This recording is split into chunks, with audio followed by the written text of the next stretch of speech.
My mission is simple, to make you money. I'm here to level the playing field for all investors.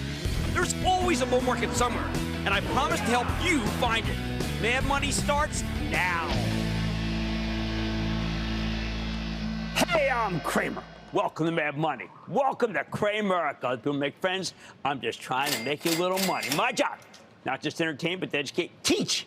Call me at 1-800-743-CNBC or tweet me at Jim Cramer. The consumer's mad as hell, and she's not going to take higher prices anymore. Over the last few days, we've heard that the consumer's either tapped out, perhaps by inflation, perhaps by spending too much, or has gotten to the point where she doesn't want to spend any more unless it's on travel. Even there, we've got growing uncertainties. The impact on stocks? It's simple. Money managers are increasingly putting their dollars on tech stocks, especially enterprise software, and steering clear of companies that serve the consumer. Who can blame them for wanting to buy artificial intelligence stocks? And that's why the Dow only rallied 184 points, while the S&P gained 1.1%, and the tech-heavy NASDAQ pole vaulted 1.59%. Look, it's not easy figuring out what went wrong with the consumer, but let's start with the evidence that it's happening at all. First, we have chains like Macy's, terrific one, saying the consumer suddenly has debt problems, something we haven't seen since 2019. We have Target putting up truly sad same-store sales numbers, something far more telling than actual earnings. I always watch same-store sales because they're like blood pressure. They give you the true health of the retailer. Put simply, the much lower-end Walmart is doing much better than the higher-end Target. I think Target had its way with Walmart for a very long time, with much more beautiful stores and differentiated merchandise that allowed them to charge more. No more. You maybe haven't been to a Walmart lately, but in this environment, Walmart happens to be a perfectly pleasant place to shop with prices that are being rolled back to pre-high inflation levels. Meanwhile, Target always seems to be testing the waters with higher prices. Walmart's house brands seem to be much improved. Its fresh and organic food section actually, I'm not kidding, reminds me of something out of Whole Foods. Second, apparel's become a real loser. Hardly a day goes by when you don't see some negative story about Capri or Tapestry, both of which have expensive merchandise. People just aren't paying up for that kind of merchandise anymore, especially younger people who have to start paying back their student loans again. They certainly aren't paying up for expensive shoes from Nike. And I'm not just saying that because Nike stock has been down for 10 straight days. No, I'm saying it because Foot Locker, the House of Pain, reported an extremely painful quarter today, which made me think that there might be $1 billion worth of excess Nikes kicking around at that joint. Are the Jordans too expensive? Yeah, along with most other specialty sneakers. About the only apparel companies that have decent numbers right now are off-price stores like Ross or TJX. They got the pick of the litter. So they buy up excess inventory from struggling retailers at pennies on the dollar. It's their time. We're getting the same vibes from the auto companies because there's finally a sense that auto loans are too expensive and the cars are ripoffs. They cost too much. We're back in a world where it's cheaper to fix your car than buy another one, whether it be new or used, which is why I think the stock of AZO, AutoZone, is such a bargain. New cars are too expensive. Used cars are too expensive. Financing's extortionate. In that kind of environment, yeah, you got to go to the zone. Next, people have been priced out of housing, except for, of course, the very rich who can pay cash for a new home. A quarter of the people who just bought $1 million houses from Toll Brothers pay cash. Of course, Toll's always built houses for the wealthy. I expect the lower-end home builders will soon have to deal with excess inventory as we get a glut of rental apartments coming online. I know that travel remains robust, but is it as robust as it was? Or makes me think. I mean, Expedia would be putting up better numbers if that were the case. And American Express stock wouldn't be languishing at 159, down from 182. And it's holding on to that level. It's kind of like by its fingertips. There's a sense from the restaurant world that a term called premiumization, the desire for the consumer to pay top dollar for the best of the best, including liquor, is over. Kaput. That's remarkable. I used to be in a business. For years, the most expensive liquor would always win. Not anymore. Sure, people want to travel, but they know they want to spend a lot of money when they travel. That's another change from not that long ago. How bad is it all getting? We're seeing reports that General Mills has seen sales slow in its Blue Buffalo line of premium pet food. Even dogs and cats are starting to trade down. Or at least pet owners are. I mean, really, do you think that they know the difference between Milk-Bone and Blue Buffalo? I mean, what's the matter with Purina cat chow anyway? They'll eat it. They don't expect 3 Michelin-star pet food, for heaven's sake. Finally, consumers aren't spending as much as I thought on their homes. We got a bad read about do-it-yourselfers from Lowe's the other day. They're content to let things slide for now. Highly unusual given that most homeowners are stuck in their homes for the duration, given the intractable nature of trading a 3% mortgage for an 8% one. Occasionally you see something tangentially related to housing go up big, like Williams-Sonoma with a very good quarter and a very big short squeeze on its heels. That's about it.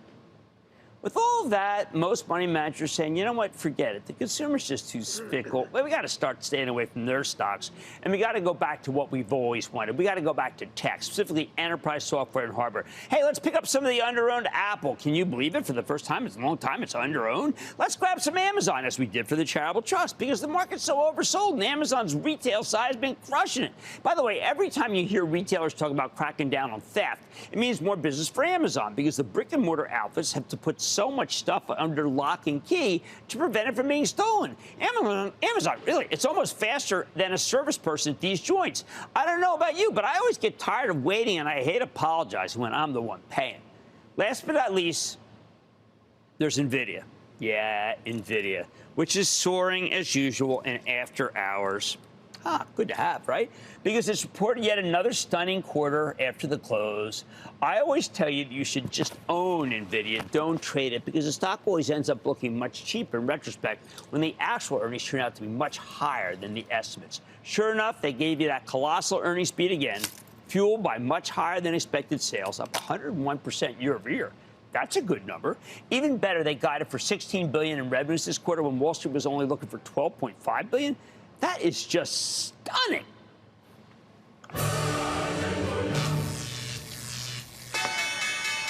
Last time the analysts undershot by $4 billion. This time they still undershot by $3.5 billion. Generative artificial intelligence is for real, and the money going into it is spectacular.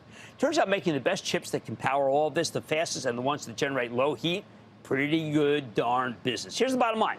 When the consumer's tapped out, or at least more frugal than she used to be, money managers don't wait around. They flee like rats from a sinking ship and park their money in a more reliable industry. Can you imagine? They park their money in, yes. They park it into NVIDIA. And this is NVIDIA number 2, because NVIDIA number 1 passed away.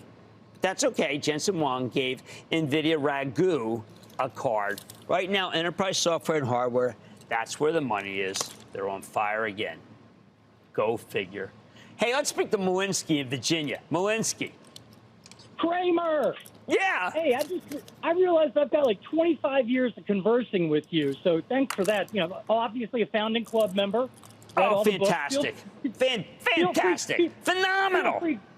Feel free to pen a new book. Let me know how to pre-order. I'm working on a new book. Can you believe it? I'm working with the Chartists. I got everybody cooking on it.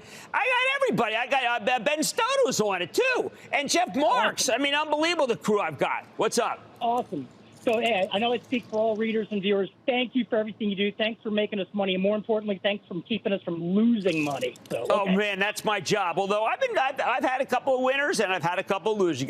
You always have to single when you have the losers. You can't just brag about the winners. What's up? That's right. Nobody hit the home run. All right, let's get to it. So, hey, we know that the top 3%ers, you know, all the consumers that are either right. Trading down, skipping, right. Or a la Target, helping with shrink. That's a new term. Right. So let's forget shoes and apparel. Everyone's got to eat. So we've had the best macro environment for private label food brands, and yet the number one producer, Treehouse Foods, can't get out of its own way.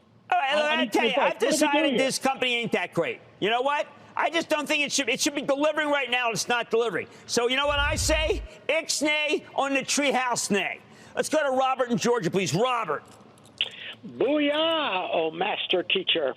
Booyah. This is Rob from Griffin, Georgia. I'm a first-time caller, but I've been watching your show since 2008. 2008? Holy cow, I didn't even know I was on then. What's up? I got you right after the crash. Oh, yeah. Now, I'm also an investment club member. Oh, great. Thank you. Thank you. I bought the stock on a pullback after you highlighted it about a week and a half ago, but it's been dropping since then.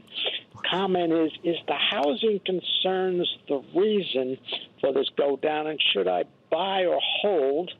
The stock is builder's first choice. No, I like the builder's first choice. It did pull back. It pulled back on but Lowe's had a good quarter. I don't know the deal. I like builder's first choice. I think it's terrific, and I really love Ragu, NVIDIA, Cramer. Right now, money managers are fleeing from the sinking ships and consumer stocks. What are they going back to? Of course, NVIDIA and friends. Mad Money today. We're continuing to pick up among the rubble to find opportunity in the August losers. You don't want to miss my 5 big ideas. Then close watchers know that Larry Williams came on Mad Money during chart week, preached patience, said that August would be bad. Well, guess what? Starting to get better. I'm going off the charts with Larry and watching you. By the way, I'm also talking about Dick's Sporting Goods. Lost a quarter of its value yesterday. Want to determine whether that's a buyable dip. And yes, we're playing poker with none other than Chairman Powell. Stay with Cramer.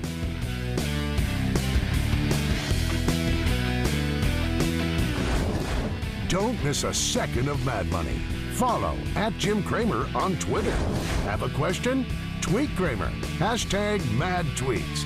Send Jim an email to madmoney@cnbc.com or give us a call at 1-800-743-CNBC. Miss something? Head to madmoney.cnbc.com.